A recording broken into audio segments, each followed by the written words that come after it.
Salut à tous, c'est Nodemaster. Aujourd'hui, je vous présente mon premier Homelab. Alors, pourquoi mon premier Homelab? Parce que j'en ai deux. C'est pas le premier que j'ai fait, parce que j'en ai déjà fait un autre là où j'habitais avant. J'en ai un deuxième et je vous le présenterai dans une prochaine vidéo. Pour le moment, je vous présente lui. C'est un peu la suite de mon premier Homelab que sur TikTok vous avez pu voir dans les dans les toutes premières vidéos. C'est pas le même, mais c'est celui qui en découle. Donc j'avais beaucoup plus de machines que j'ai réduit seulement en 3 machines, vu qu'il y en a 2 là et une ici. Avec le petit switch qui est d'ailleurs overkill. Enfin, on va parler de tout ça. D'ailleurs, j'essaierai au maximum de mettre les liens des produits dans la description, donc des liens Amazon. Si certains produits vous plaisent, bah, n'hésitez pas à cliquer sur les liens en dessous de la vidéo. Donc, je vais vous présenter l'onduleur, la partie réseau là-bas, avec aussi une partie réseau là, et les machines aussi. Donc, je vais commencer par les machines. Je vais pas expliquer euh, grosso modo ce qui tourne sur les machines aujourd'hui. Je vais peut-être détailler ça plus tard dans une prochaine vidéo.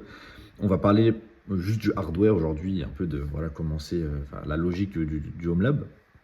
Donc, qu'est-ce qu'on a ici? On a les deux machines. Donc là, on a les deux machines principales qui, voilà, juste, il y a Proxmox dessus, c'est le seul détail que vous aurez au niveau soft.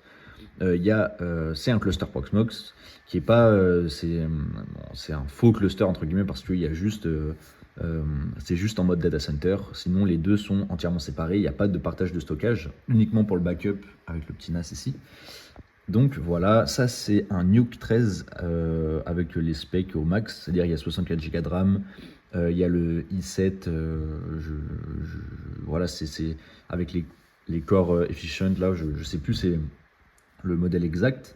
Et là on a un Nuke, franchement j'ai oublié, je suis pas sûr, mais je crois que c'est un Nuke 11, c'est soit un Nuke 10, soit un Nuke 11. Et il y a un i7 également, ça doit être de 10e ou 11e génération. Je mettrai dans la description, j'essaierai de mettre les détails. Il y a 32 Go de RAM, c'est le max il me semble. Et voilà, il y a un petit SSD, il y a un SSD interne et un petit SSD NVMe externe branché en USB 3. Et sur celui-ci, on a un SSD, c'est deux SSD internes, on a un SSD de 256 Go pour l'OS et de 4 Tera, un NVMe 4 Tera Samsung dedans. Donc voilà pour ces deux machines-là, qui sont, enfin franchement, elles tournent depuis quasiment 2 ans sans problème. J'ai déjà eu un problème une fois, c'est celle-ci qui n'avait pas reboot. Au moment où mon onduleur avait pas lâché, mais il y avait juste plus d'électricité et il y avait eu un reboot de l'infra. Et celle-ci n'avait pas redémarré et du coup je suis resté quasiment un mois sans cette machine-là vu que j'étais pas chez moi. Maintenant on va parler de cette machine. Celle-là c'est un petit Dell Optiplex 3040. Dessus il y a un Windows qui tourne. Et voilà, c'est un spec, il me semble qu'il y a 16 Go de RAM. C'est un i5 de 6e génération. Voilà, c'est pour faire tourner le nœud Pi-Network tout simplement. Et dessus, il y a aussi mon monitoring d'onduleur et il y a un petit capteur de température juste ici. Voilà pour cette machine. Ensuite, je vais présenter le petit NAS. On a un NAS WD MyCloud, donc qui me servait à l'époque. Enfin, c'était celui de mes parents pour stocker des photos. Et maintenant, il sert pour, il fait comment on appelle ça, du stockage NAS. J'ai oublié le protocole, mais en gros, il va être connecté directement. Il est configuré comme étant un disque de backup sur les deux Proxmox et il y a certaines DVM qui sont backupées dans le NAS. J'ai oublié le nom, je suis désolé, j'ai oublié le nom du protocole en question. Mais voilà, en gros, pour le moment, il fait uniquement du backup qui a 2 Tera, il me semble. Voilà. Maintenant, ce magnifique switch qui est vraiment overkill. Avec du recul, j'aurais pas pris celui-là. Mais c'était à l'époque où dans mon ancien Home Lab, dans mon ancien appartement, il y avait beaucoup plus de machines. Du coup, j'étais quasiment, enfin voilà, j'arrivais à là, je pense, il y avait 6 machines supplémentaires. Et bah, ça pouvait me servir. Mais aujourd'hui, j'aurais pas pris celui-là. J'aurais pris un switch manageable, mais pas un aussi gros. Et surtout, j'aurais pris soit du 2,5, soit du 10 Go. Et là, il fait uniquement du giga. Voilà, et je pense que j'ajouterai pas beaucoup plus de machines. Donc les ports là me sont vraiment inutiles. Voilà pour ça, mais sinon il tourne très bien, j'ai eu aucun souci. L'interface est assez sympa pour faire des VLAN, même si je ne fais pas de VLAN ici, c'est tout sur le même réseau. On peut largement faire des VLAN, on peut faire du port mirroring, on peut faire pas mal de choses. On peut faire du lag, du link aggregation, et voilà. Mais je n'aurais pas pris celui-là, j'aurais plus pris celui de mon autre Homelab que je vous présenterai plus tard. Voilà, ensuite, qu'est-ce qu'il me reste à présenter? Donc l'infra électrique.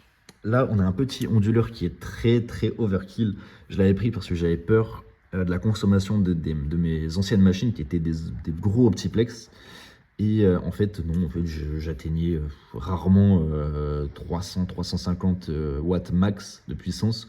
Et là, on est sur un 1600 VA, donc c'est vraiment turbo overkill. Surtout que ça fait du coup un peu plus de 4 ans que je l'ai et j'ai dû changer les batteries. Ça m'a coûté un peu cher pour pas grand chose au final, vu ce que j'utilise comme puissance. Et je l'ai amené plusieurs fois à 0% de batterie parce que j'avais mal configuré au niveau de l'échelle de monitoring Eaton. Et je l'ai amené plusieurs fois à 0% et malheureusement ça a joué sur l'usure des batteries. Et au bout de 4 ans, j'ai dû changer les batteries. D'ailleurs, voilà, j'ai fait une vidéo TikTok à ce sujet-là. Ça avait gonflé, enfin les batteries avaient gonflé. Voilà, c'était les batteries d'origine qui étaient mortes tout simplement. Et avec du recul, je n'aurais pas pris celui-là non plus, j'aurais pris un manageable, mais le modèle en dessous, peut-être le modèle à 500 VA carrément, parce que j'ai pas besoin d'autant de VA. Il pourra me servir plus tard si j'augmente mon infra, mais là, il est un peu overkill. Donc voilà, ici, cette multiprise n'est connectée à rien. Il est connecté à deux multiprises, donc une, c'est celle-ci, qui branche tout ça. Donc qui ondule absolument tout ce qu'il y a ici, plus cette machine-là. Ça, il ondule pas. Là, il y a un meuble télé, enfin ça ondule pas, ça ondule juste le Homelab. Et hop, cette multiprise qui est un peu vieille pour ce petit Raspberry qui n'héberge rien de spécial. C'est un Raspberry 4, 8 Go d'ailleurs. Donc voilà, il ondule la box et le petit ONT fibre. Donc voilà, une petite box SFR. Voilà. Et le dernier truc que je n'ai pas présenté, c'est ce petit détecteur de fumée Wi-Fi, donc qui sonne en cas de fumée. D'ailleurs, il n'avait pas sonné. Je me suis demandé s'il n'allait pas sonner quand les batteries étaient mortes, c'est-à-dire qu'elles étaient gonflées, mais il n'y a pas eu de fumée du tout. Les batteries n'ont pas explosé ou quoi que ce soit, même si je pense que c'était pas loin. Dans tous les cas, j'aurais eu ça qui m'aurait alerté et qui m'aurait, si jamais j'avais eu encore de la connexion Wi-Fi, il m'aurait alerté. Voilà à ce niveau-là. Donc, qu'est-ce qui me manque? Je pense que j'ai tout présenté pour ce Homelab là. Je l'ai rarement montré sur TikTok. J'ai beaucoup plus montré le nouveau que j'ai, qui est un peu plus intéressant au niveau de la construction software, mais au niveau hardware, c'est un peu la même chose.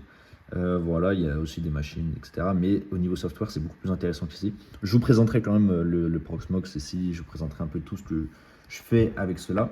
Ici, c'est beaucoup plus pour on va dire, c'est beaucoup moins du test. Celui-là, il y en a en certains tests, mais là, c'est de la prod.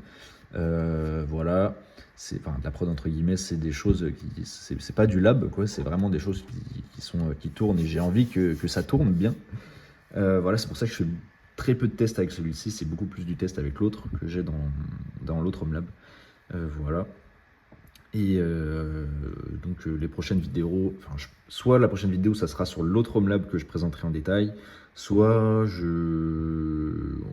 voilà, on ira en détail sur les Proxmox ici, l'explication onduleur. Je ferai pas mal d'explications, des trucs que j'ai déjà dit sur TikTok mais que je redirai sur YouTube de façon plus détaillée. Ça m'a été beaucoup demandé et je pense que je le ferai.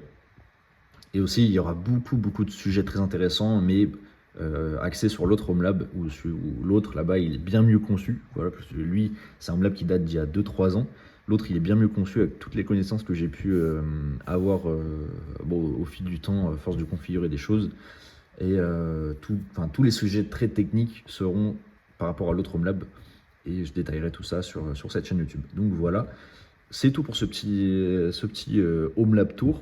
Si vous avez des questions, dites-moi. Si vous voulez que je détaille certains points que vous avez vus ici, dites-moi également.